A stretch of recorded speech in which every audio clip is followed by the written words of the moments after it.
ବାଲେଶ୍ୱର ଓଡ଼ିଆ ଭାଷା ବିକାଶ ଆନ୍ଦୋଳନ ସଂଗଠନ ପକ୍ଷରୁ ଭାଷା ପକ୍ଷ ପାଳନର ଅନ୍ତିମ ଦିବସରେ ଏକ ପ୍ରତୀକାତ୍ମକ ପ୍ରତିବାଦ କାର୍ଯ୍ୟକ୍ରମ ଅନୁଷ୍ଠିତ ହୋଇଯାଇଛି।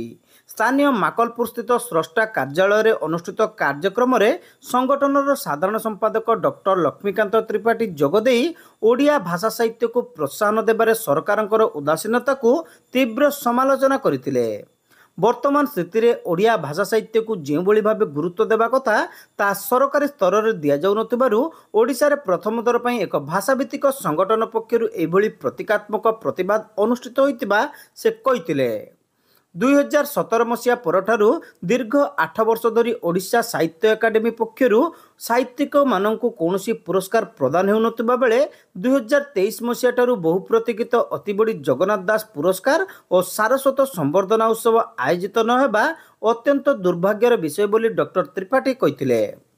ସେହିପରି ଓଡ଼ିଶା ସାହିତ୍ୟ ଏକାଡେମୀର ସାଧାରଣ ପରିଷଦ ଏପର୍ଯ୍ୟନ୍ତ ପୁନର୍ଗଠିତ ହୋଇପାରିନାହିଁ। ଏପରିକି ସାହିତ୍ୟ ପରିଷଦର ସଭାପତି ଓ ଉପସଭାପତି ପଦବୀରେ କେହି ଆସୀନ ହୋଇନାହାନ୍ତି।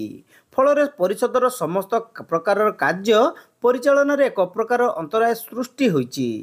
ଏହା ବିରୋଧରେ ରାଜ୍ୟର ପ୍ରଥମ ସଂଗଠନ ଭାବେ ଓଡ଼ିଆ ଭାଷା ବିକାଶ ଆନ୍ଦୋଳନ ପକ୍ଷରୁ ଶୁଣ ଶୁଣ ଆହେ ସରକାର ଆମ ଭାଷା ସାହିତ୍ୟ ଦରକାର ଶୀର୍ଷକ କବିତା ପାଠ ସହ କେବେ କାର୍ଯ୍ୟକ୍ଷମ ହେବ ଓଡ଼ିଆ ସାହିତ୍ୟ ପରିଷଦ ଶୀର୍ଷକ ବକ୍ତବ୍ୟ କାର୍ଯ୍ୟକ୍ରମ ଅନୁଷ୍ଠିତ ହୋଇଥିଲା।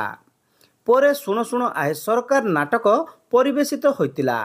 ଏଥିସହିତ ସଂଗଠନର ଦାବି ଉପରେ କାର୍ଯ୍ୟାନୁଷ୍ଠାନ ଗ୍ରହଣ ସମ୍ପର୍କିତ ଅନୁରୋଧ ପତ୍ର ଜିଲ୍ଲାପାଳ ଓ ବିଧାୟକଙ୍କ ଉଦ୍ଦେଶ୍ୟରେ ପ୍ରଦାନ କରାଯାଇଥିବା ଡକ୍ଟର ତ୍ରିପାଠୀ ସୂଚନା ଦେଇଥିଲେ। ଏ କାର୍ଯ୍ୟକ୍ରମର ଦୁଇଟି ଉଦ୍ଦେଶ୍ୟ ଆମେ ଏକ ଭାଷା ପକ୍ଷ ପାଳନ କରୁଥିଲୁ। କାଲି ଗଲା 14 ଦିନ, ଆଜି ସେଟା 15 ଦିନ। ଆଜି କାର୍ଯ୍ୟକ୍ରମ ହେଲା ଆପଣମାନେ ଜାଣିଛନ୍ତି ଆମ ସାହିତ୍ୟ ଏକାଡେମୀର ସଭାପତି ବୋଲି କେହି ନାହାନ୍ତି, ଉପସଭାପତି କେହି ନାହାନ୍ତି। 8 ବର୍ଷ ହେଲା କୌଣସି ସାହିତ୍ୟିକକୁ ସମ୍ବର୍ଦ୍ଧନା ପ୍ରଦାନ କରାଯାଏ ନାହିଁ। ଏଭଳିକି ଅତିବଡ଼ି ଜଗନ୍ନାଥ ଦାସ ପୁରସ୍କାର ଦିଆଯାଏ ନାହିଁ, ସାହିତ୍ୟିକମାନଙ୍କୁ ସମ୍ବର୍ଦ୍ଧନା କରାଯାଏ ନାହିଁ। ତାର ପରିଷଦ ସାଧାରଣ ପରିଷଦଟିଏ ମଧ୍ୟ ନାହିଁ। ତେଣୁ ଏଇଟା କେଉଁ ଜାଗାରେ ସମସ୍ତେ ହୁଏତ ଲେଖିକି ତାର ପ୍ରତିବାଦ କରୁଛନ୍ତି, କିନ୍ତୁ ଆଜି ଆମେ ଗୋଟେ ନୂଆ ଧରଣର ପ୍ରତିବାଦ କଲୁ। ସେଟା ମୁଁ ଭାବୁଛି ଓଡ଼ିଶାର ଏଇଟା ପ୍ରଥମ ପ୍ରତିବାଦ ଯେଉଁଟାକି କବିତାରେ ଏଠି 40 ଜଣ କବିତା ସରକାର ଯେଉଁ କରୁନାହାନ୍ତି ଏ କାମ ଗୁଡ଼ାକ ତାର ପ୍ରତିବାଦ କରିଛନ୍ତି କବିତା ମାଧ୍ୟମରେ।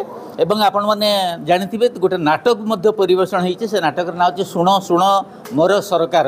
ଯେ ଆମେ ସରକାରଙ୍କୁ ନିବେଦନ କରୁଛୁ ସେ ଯଥାଶୀଘ୍ର ଆମେ ଯାହା ଦାବି କରୁଛୁ ତାକୁ ପୂରଣ କରିଦିଅନ୍ତୁ। ଆମେ ନାଟକ ମାଧ୍ୟମରେ ସେଇ ଦାବି ମଧ୍ୟ କରିଛୁ ଯେ ଆମର 8 ବର୍ଷ ହେଲା ସାହିତ୍ୟିକମାନଙ୍କୁ ସମ୍ବର୍ଦ୍ଧନା ପ୍ରଦାନ କରାଯାଏ ନାହିଁ, ପୁରସ୍କାର ଦିଆଯାଏ ନାହିଁ, ତାକୁ ଦିଆଯାଉ, ସମ୍ବର୍ଦ୍ଧନା ପ୍ରଦାନ କରାଯାଉ।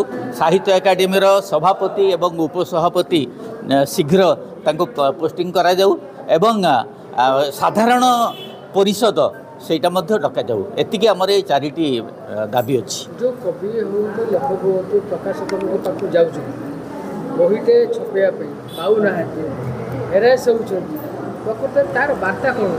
ଆମେ ଗୋଟେ ବ୍ୟଙ୍ଗାତ୍ମକ ଆମେ ଯେ ନାଟକଟା ପରିବେଷଣ କଲୁ ସେଠି ବ୍ୟଙ୍ଗାତ୍ମକ ଢଙ୍ଗରେ କରିଛୁ। କବିମାନେ କେତେ ହୀନସ୍ତା ହେଉଛନ୍ତି, ପ୍ରକାଶକମାନେ ପଇସା ନେଉଛନ୍ତି କିନ୍ତୁ ଠିକ୍ ଭାବରେ ବହି ଦେଉନାହାନ୍ତି, ଗୋଟେ ବ୍ୟଙ୍ଗାତ୍ମକ ଧରଣର। କିନ୍ତୁ ପ୍ରକାଶକ ହୁଅନ୍ତୁ ବା ସାହିତ୍ୟିକ ହୁଅନ୍ତୁ ସମସ୍ତଙ୍କର ଗୋଟିଏ ଲକ୍ଷ୍ୟ ଓଡ଼ିଆ ଭାଷା ଓ ସାହିତ୍ୟର କେମିତି ଉନ୍ନତି ହେବ। ସେଇଥିପାଇଁ ଆମେ ସରକାରଙ୍କ ଠାରେ ମଧ୍ୟ ନିବେଦନ କରିଛୁ ସେମାନେ ସମସ୍ତଙ୍କର ମନର କଥା ବୁଝନ୍ତୁ ଏବଂ ଭାଷା ଓ ସାହିତ୍ୟ କେମିତି ଉନ୍ନତି ହେବ ତା ପାଇଁ ଚେଷ୍ଟା କରନ୍ତୁ। ସଂଗଠନର ଉପସଭାପତି ନିରଞ୍ଜନ ରାଉତ, ନିବାରଣ ଜେନା, କୋଷାଧ୍ୟକ୍ଷ ଦୀପକ ବୋଷ, କାର୍ଯ୍ୟକାରୀ ସଦସ୍ୟ ଡକ୍ଟର ହରିଶ୍ଚନ୍ଦ୍ର ବେହେରା, ହେମେନ୍ଦ୍ର ମହାପାତ୍ର, ଅରୁଣା ରାୟ, ପ୍ରଦୀପ ଚାଟାର୍ଜୀ, ଡକ୍ଟର ଭାଗବତ ପ୍ରସାଦ ଦାସ, ପଣ୍ଡିତ ସଞ୍ଜୟ କୁମାର ପଣ୍ଡା, କଲ୍ୟାଣୀ ନନ୍ଦ, ଡକ୍ଟର ସାରଙ୍ଗଧର ତ୍ରିପାଠୀ ପ୍ରମୁଖଙ୍କ ସମେତ ବହୁ ସଦସ୍ୟ ଏହି କାର୍ଯ୍ୟକ୍ରମରେ ଉପସ୍ଥିତ ଥିଲେ।